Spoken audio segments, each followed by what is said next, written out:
Welcome to another episode of Code for Thought. Mid-2021, the Engineering and Physical Sciences Research Council in the UK, or EPSRC for short, announced the successful applicants for the fellowship programme.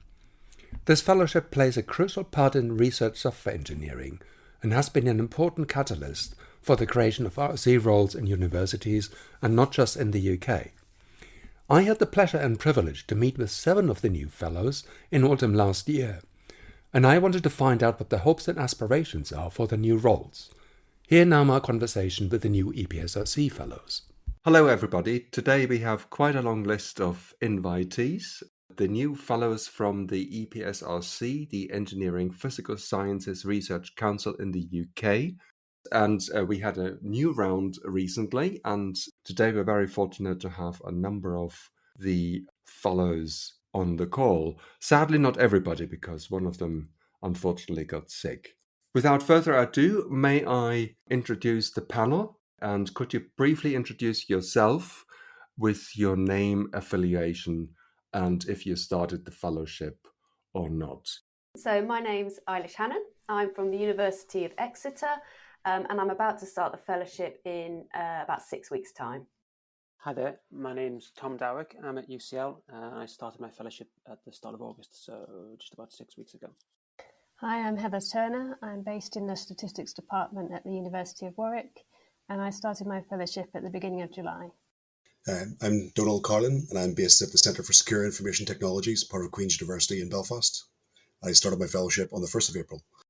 Hi, I'm James Knight. I'm based in the Informatics Department at the University of Sussex. I'm in the admirable position of still being funded to the end of the year, so I'll be starting theoretically on the 1st of January. Hi, I'm Ed Bennett. I'm at Swansea University, and I started my fellowship 50% at the beginning of July, and I'm moving to full-time from the beginning of October. Hello, I'm Peter Hill. I'm at the York Plasma Institute at the University of York. I started 50% also on the 1st of July. I would like to know what actually was your motivation to apply for the fellowship in the first place, because you have already positions in the universities where you're at. So what was the driving force behind this? Why did you go for it? I can start, I guess. I did both a PhD and I'm managing a postdoc in computational neuroscience related work. And throughout that time, I've always felt that I've spent way too much of my time writing software, but that sort of ends up being the part I enjoy the most. And in this position, the software has really started to gain traction. So I really was looking for some kind of funding that could allow me to concentrate on the software without constantly feeling guilty I wasn't doing enough science. So it was the guilt factor then, was it? So my motivation, there are a number of things that appealed to me about the fellowship, but the kind of primary driving force was I work as a bioinformatician, and I've been involved in a lot of projects to analyse increasingly complex genomic data. We know we're in a revolution of new technologies, and the type of data we can generate is constantly expanding. You know, we recognise there's huge value in these data, but within the lifespan of the grants I was working on, we never really got beyond a kind of fairly simplistic analysis.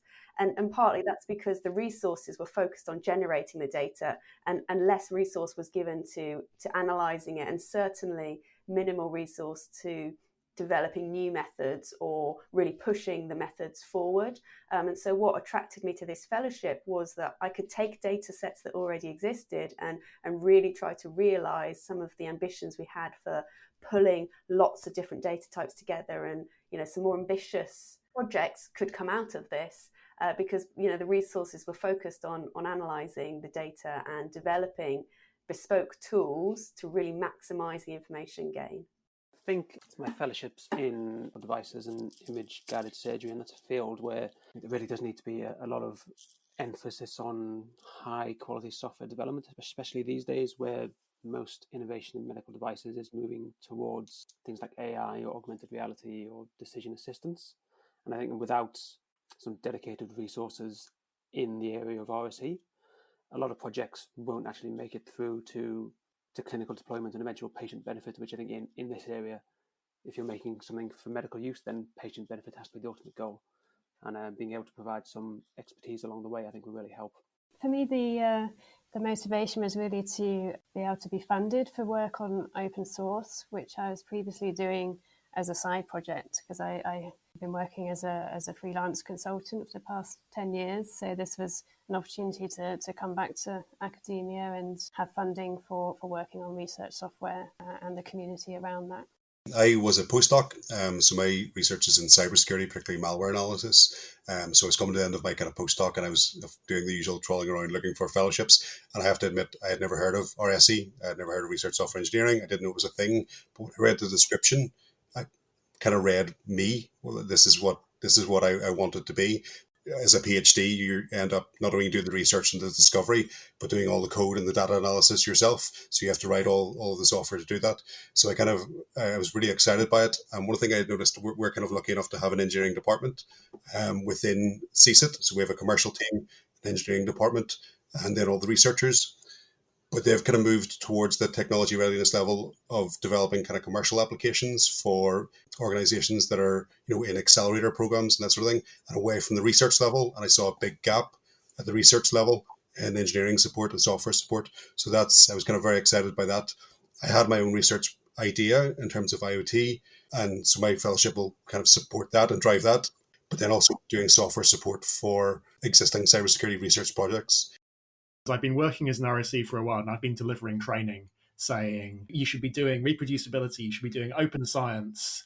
And then I thought, well, I haven't been doing that yet. I should be doing that. I started trying to apply that in my own field of computational physics. Actually, to do it right and to do it in a way that is useful was taking a massive amount more of my time than I thought it was. And I thought, this is far too hard for me to be telling people you should be doing this. So I thought I'd try and put my money, or STFC's money, where my mouth was, and actually develop some tools and strategies that would be able to enable people to do that. I've seen maybe one paper before this year, when I published a second one, that had actually released data and code along with the paper in this entire field that produces hundreds of papers a year. That I felt that there was a lot of room for improvement there, and hopefully that's something that's I'm able to make a contribution. You're actually not an EPSRC fellow, you're an STFC fellow, if I remember correctly. Yes, yeah. The funding still comes through EPSRC, but it's come from STFC, so I'm aligned with STFC's science interests rather than EPSRC's. Finally, Peter. I think I see a lot of parallels with what Ed's just said. I really care about research software and its sustainability. We generate so much papers, so much of that relies on computational work, and so few of those papers have the links to the software and the data. I just got a bit fed up of reading papers that describe some new piece of software and then being like, well, where is it? This fellowship for me seemed like a really just fantastic opportunity to give me the means, the resources, and I guess the mandate to go out and try and improve that situation. Well, I'm sure it will, because the RSE movement actually took off, I believe, largely because of initiatives like this fellowship. And so it's quite an important role that you're all having, and it's quite interesting to hear all the various different motivations behind that. But before we go a little bit deeper into this, I'm quite interested to hear about what the difference is between the EPSRC and the STFC fellowship. As far as the application guidelines went, it was completely identical. It was the same application form. It was the same call. The only thing was that when I was applying, I was tailoring my case for support to STFC's goals, STFC science priorities, rather than EPSRC's. Remind us what they are, actually. What are the priorities? STFC is the Science and Technologies Facilities Council. They run large infrastructure facilities in the UK. So they run, well, most relevantly to me, they run one of the UK's national supercomputing services called DIRAC. They were formed by the merger of two different research councils, one of which it was the Particle Physics and Astronomy Research Council. That's where my background is in particle physics. In addition to supporting large facilities, they also support particle physics and astronomy research at various research groups across the UK. It's quite a responsible position, this fellowship. Quite a long time too. I understand that it's running for about 5 years. So what do you hope you get out of it at the end of it? Where do you see yourself in 5 years' time? For me, I've set a very ambitious target of complete cultural change in my community towards embracing the FAIR principles that software and data should be findable, accessible, interoperable, and reusable. One thing that I hope to have achieved is that my community sees it as the norm to have software and data linked in their papers. That's how it's done. One of the unique things about this fellowship is there's kind of almost two parallel tracks. There's the research software development side, but there's also this ambassadorial side where we're promoting what it is to be an RSE and a lot of the principles that go along with developing sustainable software. And within that ambassadorial part, one thing I'm quite keen on is potentially broadening the applications of RSEs. So for me, at the moment, EPSRC is the only research council that funds these schemes, and therefore that has an effect on the type of projects that RSEs can kind of apply to do. And I'm quite interested to see how we can maybe broaden RSEs beyond the kind of physical sciences and get a bit more uptake in the biological sciences. A successful output there might be if a council such as BBSRC or the MRC had a similar fellowship scheme to enable RSEs working on more biological projects to come along and do a similar thing to what we're doing. So I think it's quite an ambitious goal, but it would be wonderful if there was more uptake in other councils or even charities having similar schemes to provide more opportunities for RSEs from different disciplines. Yeah, not only life sciences, but also arts and humanities, for instance. Yes, of course, that as well, yeah. Who wants to go next? So, like, carrying on the ambassadorial thing that Eilis was saying, so I'm only the first person with an RSE job title at Sussex. It's quite a small university. There's not currently any dedicated RSEs. Quite a big part of my role is me kind of building a community amongst the people who are already developing software, but with different job titles. So, for example, in life sciences at Sussex, there are people who are basically RSEs. They're hired by the department to work on multiple projects. The sort of university strategy is to develop a dedicated RSE team. Part of my role is going to be holding their feet to the fire to make sure they actually do. Tom, you're working at UCL like I do. Yeah, as you know, they've got quite a large team. I think it's about 30 people now. So I think it is. In terms of, I think whereas other people are looking to sort of build sort of institutional expertise and deliver RSE across a range of topics, I'm probably looking to be very, very specific in what I'm supporting. I have a number of infrastructure type projects I'll be running for the length of the fellowship, looking at data simulation and cloud services for operating theatres. The only real outcome that is of any major impact is if you translate it through the clinical deployment. So I'd like to be involved with 3, 4, 5 different projects which are actually being used in the clinic and where software has played an important role in that translational journey. Heather? The focus of my fellowship is to work on improving sustainability and equality, diversity and inclusion in the R project. So over the 5 years, I'm really hoping to establish myself as a contributor to the core code and infrastructure of the R project, so that I'm in a position where I can mentor and onboard other contributors. It's really building up that expertise, but also this mentoring and collaborative work. Donald? I think just to kind of echo what a lot of other people have said, so the kind of two strands of the research, but then also kind of the effect of that you have on the kind of university, the kind of legacy of it, I suppose. There is no RSE community in Northern Ireland, and certainly not in Queen's. So it's establishing that, but then not only within cybersecurity and my institute, but also then within other faculties. So across kind of humanities, anyone that needs to write software. So hopefully by the end of the fellowship, I have a kind of a firm grounding in kind of IoT security. We have developed kind of machine learning approaches to IoT security to protect consumers, as is a very vulnerable area. And then the other fields that I will be supporting. But as well as that, within the engineering team, we have kind of taken steps to, I suppose, kind of make concrete the kind of processes in terms of maintainable software. Finally, Ed. Similarly to what everyone else has said, this idea of culture change and driving people to be more reproducible in the research side, and also the ambassadorial side of bringing in new groups. I've also I've made the rather ambitious promise that I'm going to try and create something of a more sustainable career structure at Swansea for RSEs. RSE is basically you take the postdoc template and you scribble out postdoc and write software engineer. That means that things like both career stability in terms of being able to hold a long-term position rather than, a series of very short-term grant-funded contracts, and then also this idea of progression, going from a more junior role to a more senior role and being able to keep things going in the longer term. I have some ideas in that direction, and hopefully by 4.5 years' time, we'll have made at least some progress in that direction. You mentioned a keyword and having some ideas there, Ed, which brings me to the next point, kind of an open discussion, really, because we tend to forget that RSE is a relatively new role. There's the cultural change when it comes to recognition of software and other things that actually imply that things have to change on a very fundamental level. And I'd be keen to hear the ideas that you're having, how you accomplish that, because cultural change and changing institutions to give more recognition to RSEs and also to provide career paths for RSEs. How do you go about that? I wouldn't say I have a big plan yet. It's going to be a lot of looking at what other successful groups have done, because there are successful research software engineering teams who have at least a more sustainable career structure than we have in Swansea.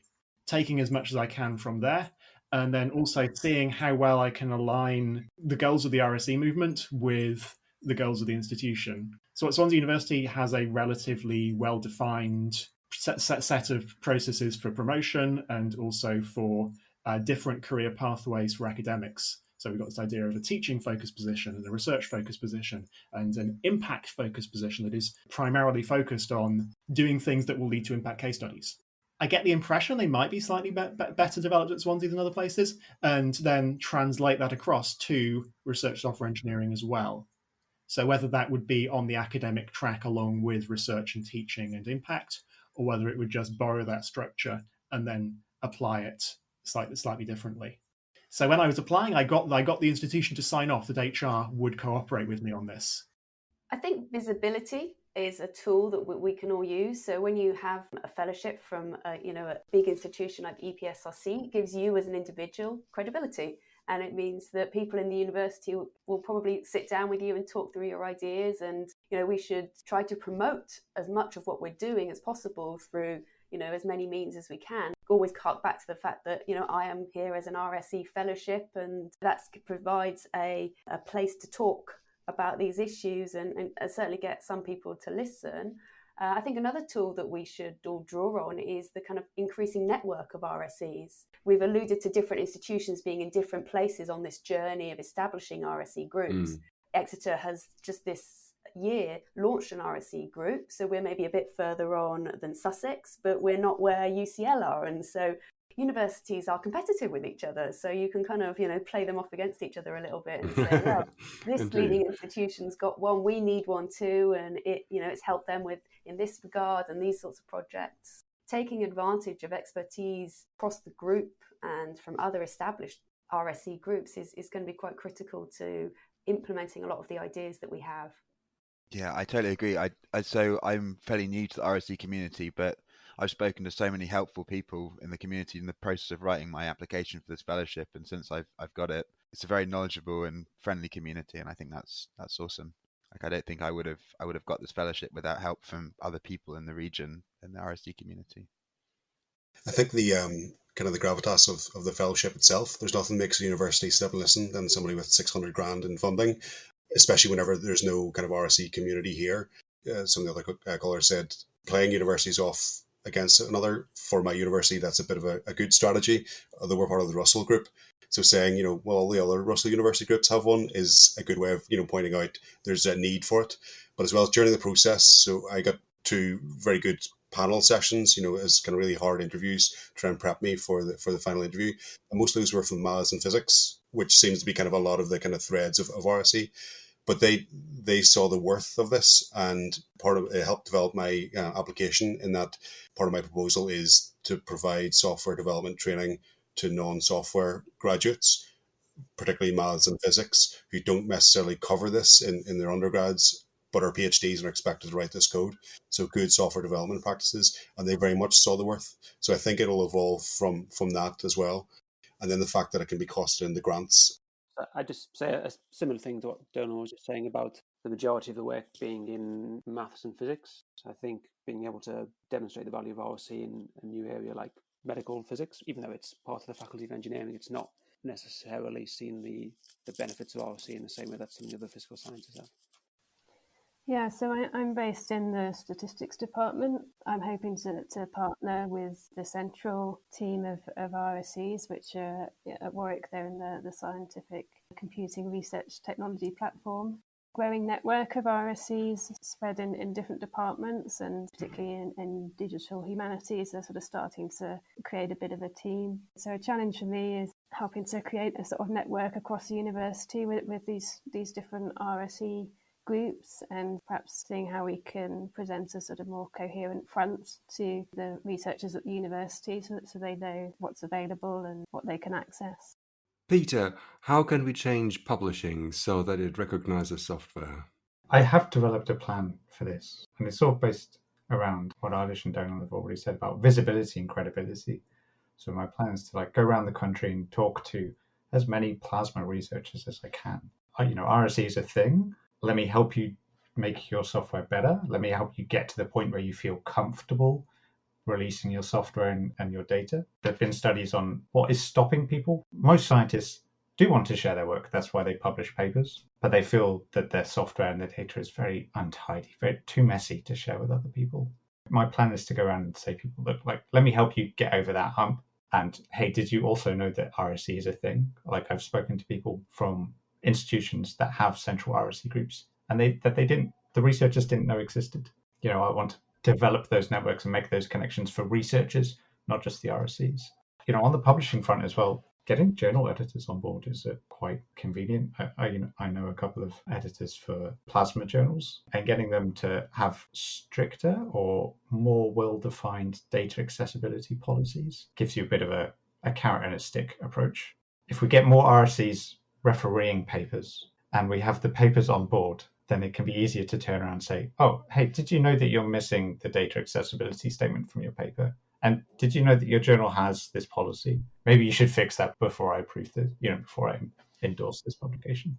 Because I think that is a problem. I think a lot of journals theoretically have a policy that data should be available, and even if reviewers raise that, there typically doesn't seem to be a lot of pushback from editors to actually enforce it, which is the only way that it will happen. But I think this is changing. So we recently had a paper published in Nature Computational Science, and they actually did a software audit, and they provided a service where they would host a virtual machine or a Docker image or something, which would run your software in the cloud, which is really cool. I think that's something that should be celebrated.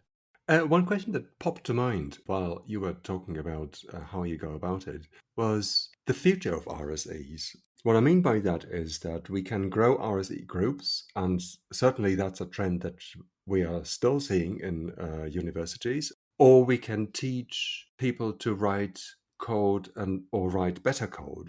What shall we do? Where do you think the future lies? I think there's a lot more to be done with helping other researchers write better code, because if you think about the numbers, RSCs are still a very small percentage of the individuals who produce research software. And obviously it's fantastic that we have a bespoke role and we can get the expertise, and we encourage people we have individuals who can promote professional and help develop professional level software. But what we don't want to do is to create a scenario where it's kind of RSEs and everybody else, and people who perhaps are slightly self-conscious about their programming ability think, oh, but I'm not an RSE, so that doesn't apply to me. I just write this little bit of code that does this little bit of thing. When the reality is we want to encourage everybody to think, regardless of how much code you produce, you should still be wanting to write that to a certain standard and have some pride in that. Researchers are going to have to write code. Modern research requires software, and so people are going to need to write codes. But I don't think we're going to see the need for RSEs to go away. We're going to need professionals that can do the same way that if you look at experiments, the researchers aren't necessarily the ones building the machines. They're involved in that process, but you still need the experts on for each particular area.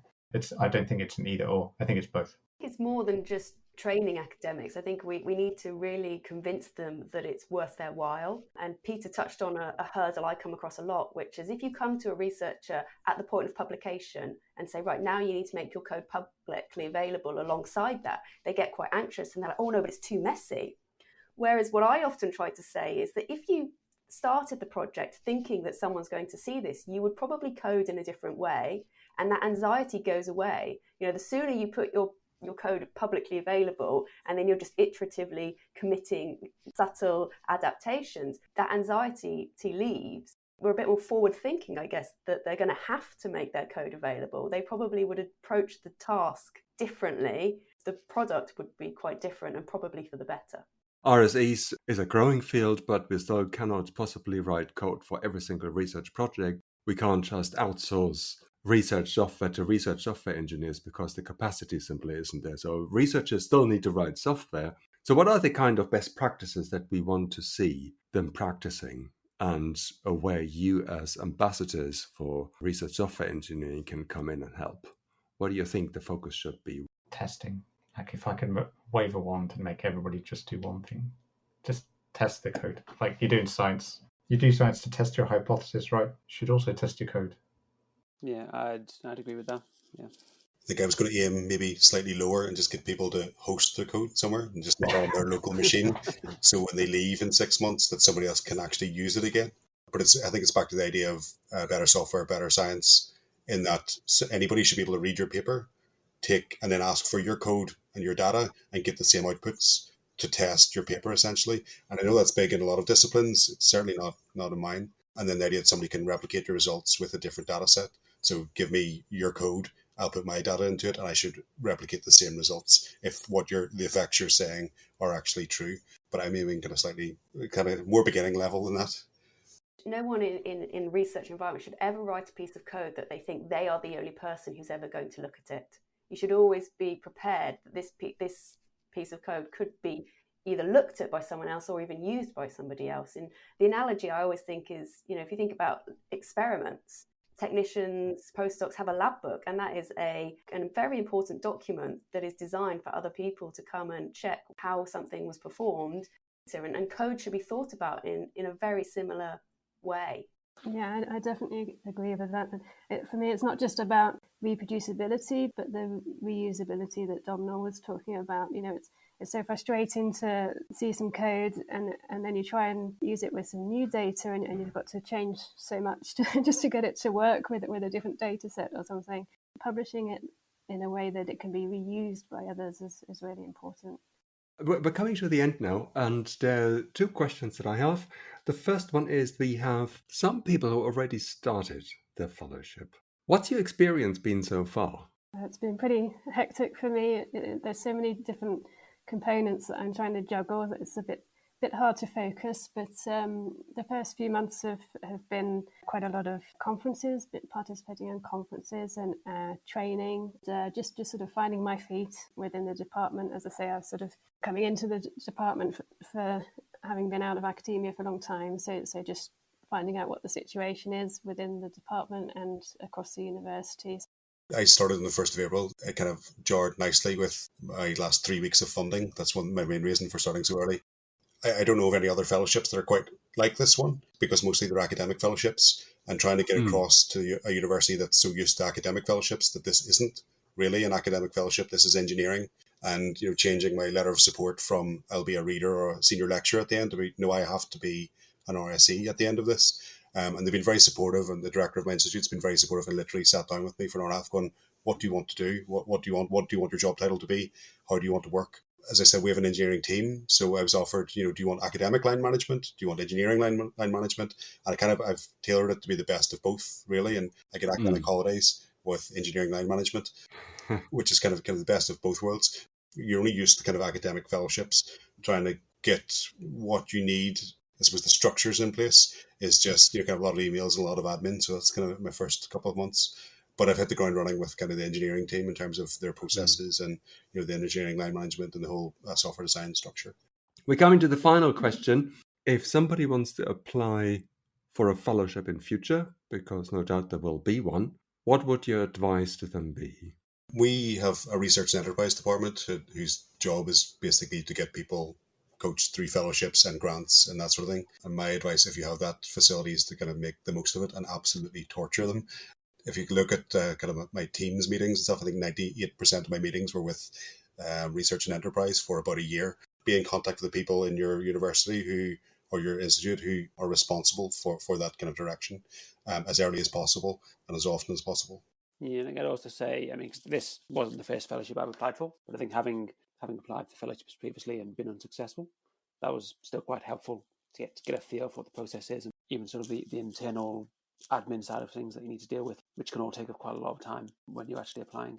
Having an idea of what you want to do, and even if you put it in for another scheme and it's not successful, you've still at least got a structure for something you might want to do in the future. Oh, thanks. Yeah, I was just saying I got a lot of useful feedback from senior member of staff in the statistics department and also in the scientific computing centre. So yeah, get feedback from whoever's willing to look at your proposal. That's really helpful. Yeah, that was basically what I was going to say, actually. Like, the process is the same for other grants and other fellowships. So if no one at your institution has applied for an RSC fellowship before or knows what an RSC is, it's not the end of the world. Like, all the people who looked at my proposal were basically academics who'd applied for other EPSRC funding. Those people will be super helpful. Make friends with them. Slightly different advice. Brace yourself and be strong.